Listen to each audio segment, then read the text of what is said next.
Recording जो दो हुए थे 0558 और 0559,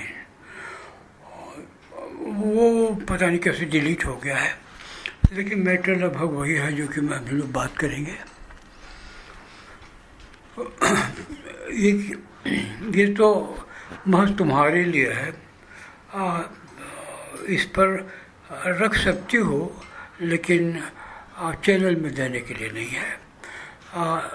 कुछ विचार जो कंट्रोडिक्शन पैदा कर सकते हैं उन्हें हमें पब्लिकली बचे रहना चाहिए, क्योंकि वो अंतहीन हुआ करते हैं। हम गलत भी हो सकते हैं,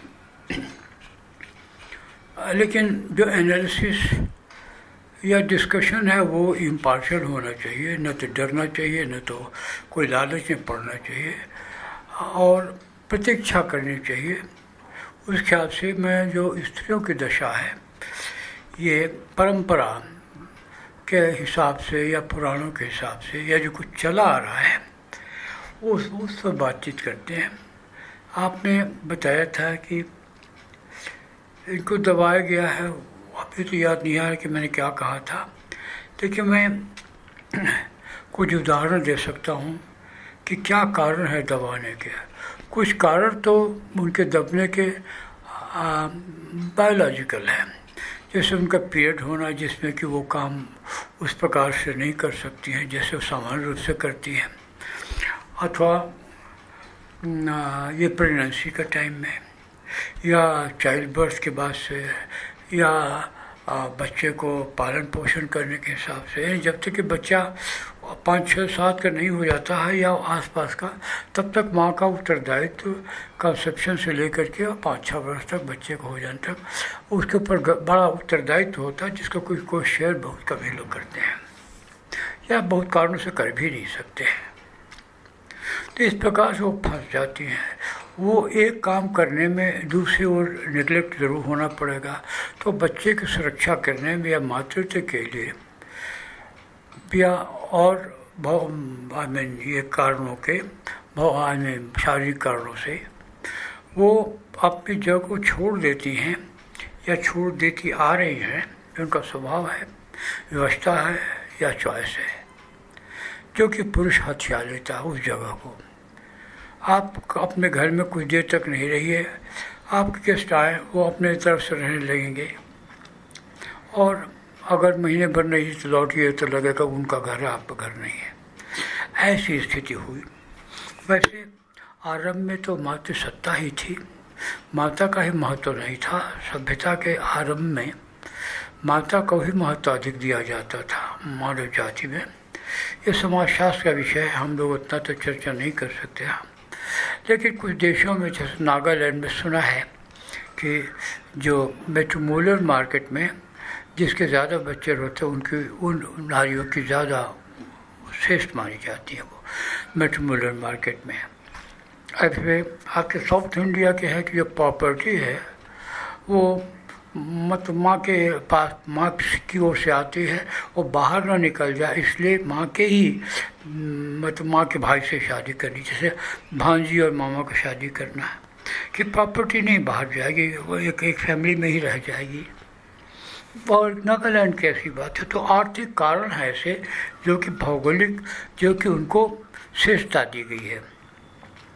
अफ्रीका की जातियाँ हैं कई थी, अभी के बाद तो मालूम नहीं, लेकिन ये है कि कबीले जो रहते, तो कबीले लड़की अगर दूसरे कबीले वाली शादी कर लेगी तो वो कबीले वाला ज़्यादा मजबूत हो जाएगा और लड़की अपना संपत्ति भी ले जाएगी, उसका भी हक बनता है, तो दूसरा कबीले वाला मजबूत बन जाएगा। इसलिए बाप ही बेटी को शादी कर देता। अगर बाप मर जाएगा लड़ाई झगड़े में तो फिर उसी घर में शादी करना पड़ेगा। यानी आमतौर से ऐसा प्रथा है कि कोई आदमी अगर ये है कि माँ या बेटी में से किसी शादी कर सकता है एक का, लेकिन बाहर नहीं ले जाएगा प्रॉपर्टी या कोई चीज़ को। मतलब पेड़ होते हैं, पौधे होते हैं, फल के कुछ खेत होते हैं, यही तो प्रॉपर्टी है, पैसे की तो बात नहीं वहाँ पर। तो मुख्य कारण ये आर्थिक कारण है और बहुत भौगोलिक कारण है, जहाँ पर कि जैसे हिमालय की पहाड़ियों में आपको कुमाऊं वगैरह में यहाँ स्त्रियों का ज़्यादा महत्व इसलिए कि वो जो क्लाइमेट है उसमें ज़्यादा वो सूट करती है, यानी वो अधिक परिश्रम कर सकती हैं। कारण क्या है? भौगोलिक कारण से ऐसा है। आसाम में वहाँ औरतों का महत्व अधिक रहा था। कुछ दिन तक तो मर्द कुछ काम ही नहीं करते थे, 30-40 वर्ष के पहले सब औरतें ही संभालती थी। ऐसे और बहुत से देश हैं, बहुत से समाज हैं, बहुत सभ्यताएं हैं जिसमें कि महत्व है। लेकिन बाय एंड लार्ज ये तो स्वीकार करना ही पड़ेगा कि औरतों का स्थान, नारियों का स्थान बहुत नीचा है और उनके साथ बहुत ही व्यवस्थाएँ भी हैं। समाज जितना जटिल होता जाता है उतने ही अनेक प्रकार की जटिलताएँ बढ़ती हैं। अनेक क्षेत्रों में नारी के उनका जो रोल है, उनका जो स्थान है, उसमें भी जटिलताएँ बढ़ती जाएंगी।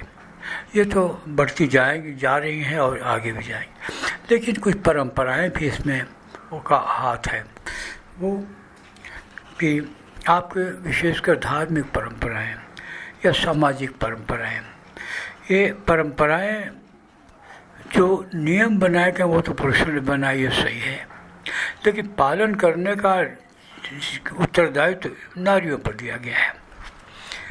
उसके बहुत से कारण हैं कि पुरुष सुरक्षा करता है परिवार का, जो हजारों साल पहले की बात बता रहे हैं, तो वो उन नियमों को नहीं पालन कर सकता जो पोषण करने या किसी को व्यवस्थित रखने के लिए, घर गृहस्थी को व्यवस्थित रखने के लिए जो नियम पालन करना चाहिए अथवा जो व्यवस्था करनी चाहिए, उसको अगर बाहर पुरुष काम करता है, खेतों में काम करता है या लड़ाई झगड़ों में लगा रहता है, तो वो गृहस्थी का वो काम नहीं कर सकता, वो उत्तरदायित्व नहीं निभा सकता जो कि नारियों करती हैं और करती आ रही हैं। और लेकिन पुरुष अधिक महत्व का काम कर रहा है, ये कॉन्सेप्ट डेवलप हुआ। पुरुष अपना काम करता, नारी अपना काम करती, कोई हर्ज नहीं, अपने अपने क्षेत्र बटे हुए हैं। लेकिन श्रेष्ठता का और हीनता का जो प्रश्न आया वो तो आरंभ बहुत मतलब समाज के कुछ ही स्टेजेस के बाद से आ गया होगा, क्योंकि हम सुरक्षा करते हैं, अगर हम नहीं सुरक्षा करेंगे तो क्या खाओगे, बच्चे क्या खाएंगे, इसलिए हमारा महत्व ज़्यादा है। तुम भूखे मरो, हमको खाने को दो, हमारी इच्छा पूरी करो, तुम्हारी इच्छा तो हम अगर है तो पूरी करें। तो इस प्रकार जो सुरक्षा का प्रश्न आया वो पुरुषों ने अपने हाथ में ले लिया, तो नारी को असुरक्षित रख दिया, उसको सुरक्षित रखने के लिए असुरक्षित रख दिया। और ये तो इसमें धार्मिक परंपराओं का सबसे बड़ा हाथ है। ये किसी भी धर्म में नारियों को जगह नहीं दी गई है पुरुषों पर। वो ये कि उनके अलग अलग काम है, ऐसा तो कोई बड़ी बात नहीं थी, ये तो स्वाभाविक है, लेकिन उनका काम ऊंचा है, वो ज़्यादा शक्तिशाली है, तुम्हारा काम नीचा है, तुम कमज़ोर हो और इसलिए तुम हीन हो और पुरुष श्रेष्ठ है। ये किस्म की धारणा ये चली आ रही है। कुछ कहा यह जाता है ऐसे भी कि वैदिक काल में स्त्रियों को स्वतंत्रता थी, तो स्त्री ठीक है स्वतंत्रता की अपने स्वयंवर करते थे, लेकिन हम स्वयंवर तो राजा महाराजाओं के बारे में सुनते हैं, और जो छोटे लोग हैं वो स्वयंवर अपना कर लिया करते होंगे, तो स्वतंत्रता तो थी ही।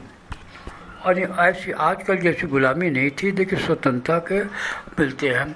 लेकिन यूरोप में भी तो औरतों की लड़ाई, हेलन के लिए तो भयानक रूप से बरसों तक लड़ाई होती रही। हेलन तो औरतें नहीं लड़ी रही, पुरुष लड़ते रहे। कितना ग्रीक और ये क्या क्या बड़े लंबे चौड़े महाकाव्य लिखे गए हैं स्त्रियों की लड़ाई करने के लिए। मतलब स्त्रियों को लड़ना है कि नहीं लड़ना है ये बिना पूछे ये लोग लड़ गए। भाई औरतों से पूछा लड़ना चाहिए। कहीं अब रामायण का सीता से कितना पूछा गया। Sita was not a party, उसके साथ देखिए कुछ क्रांतिकारी विचार है, बट शी वांटेड, वो चली गई और ये मतलब कि हमको ले जाइए इतनी बात है कि, लेकिन मतलब कौन सा बड़ा डायनेमिक रोल उन्होंने प्ले किया। उसी तरह से द्रौपदी किस्सा है, अपमानित हुई, क्या क्या दुर्गति हुई, कितने मतलब 13 बरस तक क्या क्या परेशानियाँ उठानी पड़ी।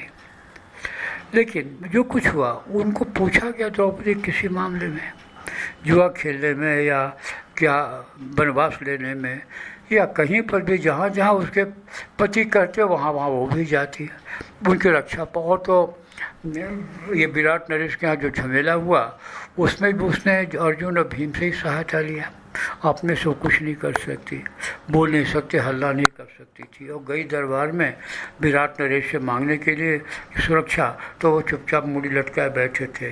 पर नारी के प्रति उनको कर्तव्य विहीन थे।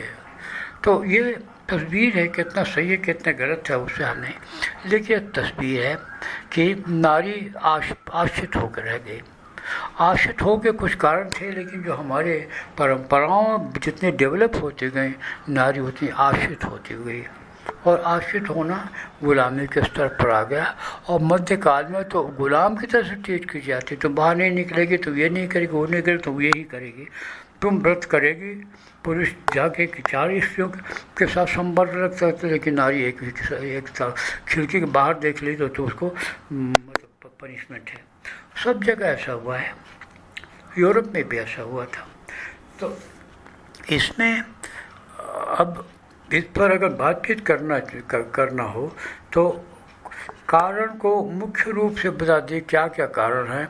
आर्थिक कारण है, पैसे कारण है, प्रॉपर्टी कारण है, और दूसरा सुरक्षा का कारण है, तीसरा उनका शारीरिक, और चौथा उनका शारीरिक लिमिटेशंस का कारण है, और पांचवा उनको डिक्लेयर कर दिया गया कि तुम्हारी बुद्धि कम है। क्योंकि डिक्लेयर कर दिया तो उनको काम ही ऐसा दिया जहाँ बुद्धि की ज़रूरत उतनी न पड़े, रूटीन फॉलो करना है, तो बुद्धि कम हो ही गया। उन्होंने मान लिया इसलिए कि बुद्धि कम है, भगवान जानता है बुद्धि कम है कि नहीं।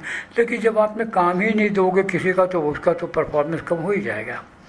आप यूजली चलो औरतों को वो काम, वो बुद्धि का काम करने को नहीं जी मौका मिला जिससे अपने बुद्धि को विकसित कर सके, तो वो नहीं विकसित करते। तो ये तो over a period of time ये हो गया, जनरेशन जैसे होते होते औरत बुद्धि होती है, डिक्लेयर कर दिया गया। और औरतों प्रतिवाद भी नहीं कर सकती।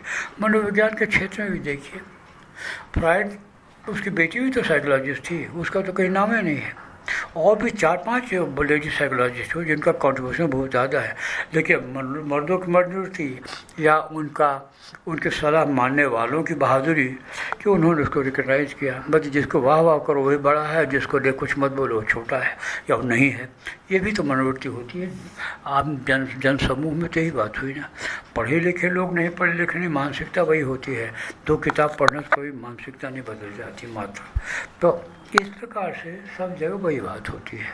औरतें ये कर ही नहीं सकती हैं, औरतें ये पढ़ ही नहीं सकती, औरतें समझ ही नहीं सकती हैं, औरतें लिख ही नहीं सकती। औरतों को कोई नियम ही नहीं है कि वो नियम का जितने बना के साथ बना, इससे से पूछा नहीं गया। तो ये सब का कारण क्या है? एक तो कि प्राकृतिक है जो कि हम लोग चर्चा कर चुके हैं, दूसरी भौगोलिक है, आर्थिक वगैरह वगैरह इसकी भी चर्चा हो चुकी है, तीसरे है उनको ऐसा मतलब रूल रेगुलेशन पालन करना पड़ा, बताते कि तुम्हारे पास बुद्धि नहीं है। ये मोटे मोटे, लेकिन एक और कारण है जिस पर हमें विचार करना चाहिए और वहीं से हम अपना काम शुरू कर सकते हैं। हम किसी की भौगोलिक स्थिति नहीं बदल सकते मनोवैज्ञानिक रूप में, हम नियमों को भी नहीं बदल सकते हैं, जो नियम बनाने वाले कोई और है, कानून नहीं बदल सकते हैं, वो हमारे हाथ में नहीं है। वैसे उनका और भी मामले, उनको बायोलॉजिकल चीज़ें हम क्या बदल सकते हैं।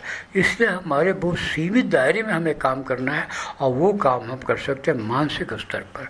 वहाँ हमको स्त्रियों के मानसिक बनावट को समझना होगा।